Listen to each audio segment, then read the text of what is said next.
Welcome back to On Air B&B Football with Bryce. Today, coming at you with Week 12, college football 12 in 12.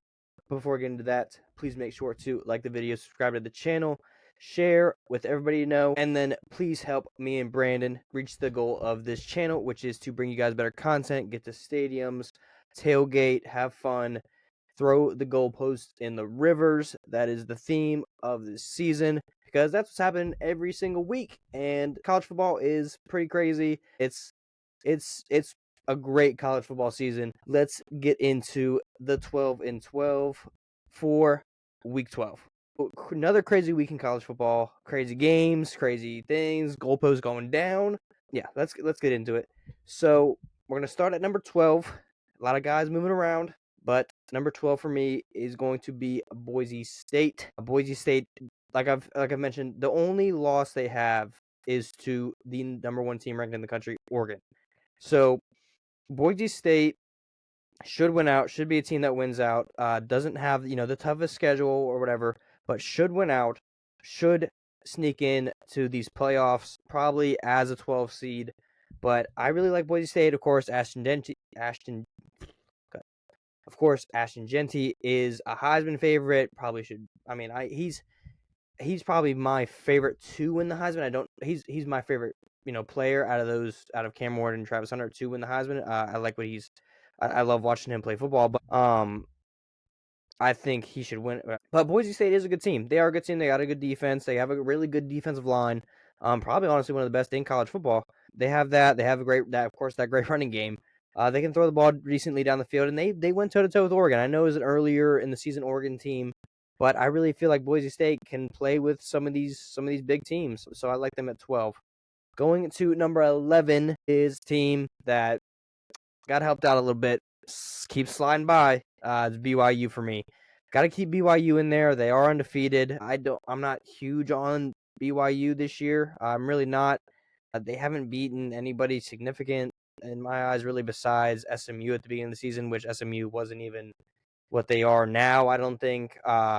But they've beaten some decent teams like Kansas State or whatever. I'm not sold on BYU, and they got helped out a lot against Utah this past week. So we're gonna see if they can continue. They have an easy schedule to end out the season. They should get to the Big 12 championship game against who we don't know. Maybe Colorado, maybe someone else. I don't know. BYU got to stay in there because they are undefeated, but they're gonna stay at 11 for me. Number 10 is gonna be Indiana, another undefeated team. But I do really like Indiana, but if you're Indiana, you don't want to play a team like Georgia or Bama. I don't think you do, because I think they aren't that top level team yet. But we will see after their bye this week against after this bye they go to the shoe, they go to Ohio State to have that big game to see if they are for real. If they can hang around with Ohio State and even lose by if they lose by a touchdown or so, if they keep it close, like, they are still a top team in college football. I mean, we just saw Georgia lose by 17, and Georgia is still a top team in college football. So I think if Indiana can hang around with Ohio State, they definitely should make these playoffs. But I'm gonna keep them at 10 for now. I still got to see them face a top team in the country. So that brings me to 9. 9 for me is going to be Georgia. I know lost Ole Miss by a good bit, 17 points, but Carson Beck does not look good. He does not. And I had Georgia at 1 last week, and I look like I have never watched a college football game before in my life because they got destroyed by. I don't think anybody picked them to beat Ole Miss, though. I really don't. I like, besides Ole Miss fans, like, I didn't see Georgia losing this game, especially by 17 points. I get it was at Ole Miss and whatever, but I don't know. Georgia offensively is just not it, and defensively wise, that game they weren't prepared either. Even with Ole Miss not having Trey Harris and Jackson Dart throwing an interception on the first drive of the game, like, Georgia just wasn't Georgia. I don't know, but the thing about Georgia is they beat Texas. They played Alabama to the end. Like, they have Tennessee this week. Like, they have the toughest schedule in college football, which I mentioned last week. And I said if they can get through that, they should be in these playoffs. Have they lost 2 of those games in the SEC? Yes, but I mean, it is a tough SEC. It's a very level SEC this season. I still do like Georgia better than some of those other teams. It's going to be close for Georgia to get in the playoffs this year. It really is. And I don't know, I think anybody doesn't want to face Georgia. I think Georgia can beat every team on this list. But I don't know. I guess we'll see if they get in it or not. And especially this week against Tennessee, in a must-win game for them to stay alive. And that will bring me to 8, which is going to be Notre Dame. So Notre Dame has been pretty much at 7 or 8 every single week. They would be probably higher if they wouldn't have lost that game against Northern Illinois. But Notre Dame's just going to keep rolling, doing their thing. They went out. They're going to be in the playoffs. They don't get a first-round bye because they are a non-conference team. But Notre Dame can win out. They can get in the playoffs. And I think Notre Dame can play with a lot of these teams and beat a lot of these teams. And probably beat. Honestly, I think they can beat anybody on this list. Any given Saturday this year. So, yeah, Notre Dame at 8. Ole Miss is going to go to 7, beating Georgia. Not even on the list last week. Been a while since we had Ole Miss on the list. I think I started with Ole Miss at 4th, I think, on the list this year. Kept them above Bama for most of the season before losing. They lost that game against Kentucky. Lost that game against LSU.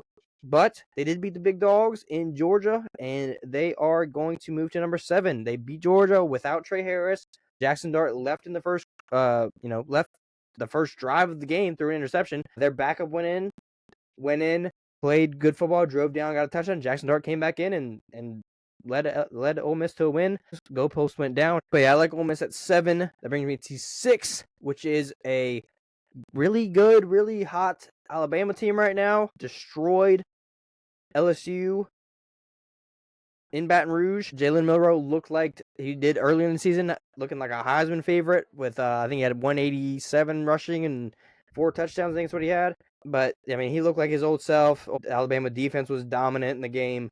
Just completely dominated LSU in this game. It's another team that you don't want to see in the playoffs is a hot, especially a hot Alabama team. If they can win out, I think, which they should. Of course, the Iron Bowl is the last week of the season, so that's even with Auburn not even being a contender or a good team this year. It's always a good game down there. Brings me to number 5, which is Penn State. Penn State dominated Washington in the whiteout game, 35-6. They play Purdue this coming week. Should be another dominant win for them. They do face Minnesota after that, which should be a decent game. That should be another tough game for them. Penn State is interesting. They did have that loss against Ohio State where they look really bad.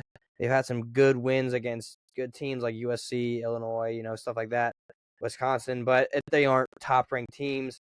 Penn State has the team to do it. They have the weapon in Tyler Warren. They have a quarterback in Drew Aller who can get the ball down the field. They have probably, if not the best backs in college football with Ohio State, the best tandem of backs. Like they have the defense. They have Abdul Carter. They have the team to do it. They do. Will they? Probably not. But they're going to stick at 5. They do have the one loss only against Ohio State, which, Ohio State is the best roster in college football, which I have something about that a little bit later. Foreshadowing. Anyway, going to number 4 is going to be Tennessee. I like Tennessee a little bit better than Penn State. Of course, they beat Bama, so got to put them above them. So I do like Tennessee. Nico is a little banged up right now. He should be good to go, though, against Georgia. If they can win this game against Georgia, Tennessee's looking like a good team. Tennessee could Tennessee is, if they beat Georgia, they're looking like they're going to probably go to the SEC championship game. They do have a game against Vanderbilt, who knows what's going to happen in that game to end out the season. But if Tennessee can win out, they'll probably face Texas in the SEC championship game, which that brings me to Texas at 3. Texas is going to stick at 3.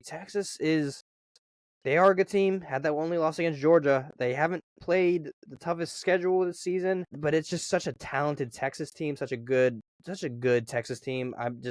I think if they can get it all together, especially, it's looked like they've gotten it together last week against Florida. The offense was violent on all cylinders. I hope they can make a statement win against Arkansas this week. And then they have a decent schedule to finish out the season. Arkansas, Kentucky, Texas A&M. So it should be a little bit of a tested Texas team going into playoff time, going in the SEC championship game. I'm thinking now, Texas wins out. Like I said, Texas, Tennessee went out. That's going to be your battle of the T's for the SEC championship, which I wouldn't mind that. It could be a good game. But brings me to number 2. we're going to go Ohio State. Like I mentioned earlier, it could be the most talented roster combined or whatever you want to call it. I mean, it's definitely the most expensive roster in college football.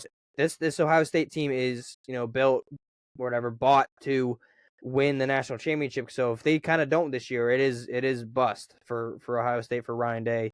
Did have a good win against Purdue this past week. Purdue, we know, isn't good, but they shut them out. Faced Northwestern in that big game against Indiana, and then of course the last game of the season against Michigan. I'm excited about that Indiana game. I really am. I'm really looking forward to that. I'm really excited to see what Indiana is in that game. But brings me to number one, which it should be number one, undefeated Oregon. Oregon hasn't had the toughest schedule, but like I was mentioning earlier, like I mentioned just recently, they beat the most bought, the most talented, the most everybody thought, the Ohio State this year. They beat them. Was it at Oregon? Yes. Would I like to see a rematch? Yes. Hopefully we can get that sometime, either in the playoffs or it probably most people's pick for the Big Ten championship game this season. Oregon has been rolling since that Ohio State game. They look really good. They do have Wisconsin, which should be a good game. And then Washington after that. So I like what Oregon's doing. Dylan Gabriel's playing good football. The defense is playing good. Oregon, of course, has to be number one. They are undefeated. They beat Ohio State. So they're going to stick at one for now. But that brings an end to this 12-12 going into week 12. Little 12-12 action, whatever. Anyway, thank y'all for watching. Thank y'all for listening, whether it's on YouTube or Spotify. Please make sure to subscribe to the channel, like this video, like all our videos, share with everybody you know. Help us reach the goal of this channel where we want to get to the stadiums, talk to the fans, talk to the coaches, talk to the players, get on that field, help you tear down a goalpost. Don't care where it's at. Don't care if it's in Tulsa. Don't care if it's in Oklahoma. Don't care where. I just named 2 places in Oklahoma, but hey, whatever. We'll be there. We want to help you guys out with that. We want to have some fun with you guys. But thank y'all for watching. See y'all in the next one.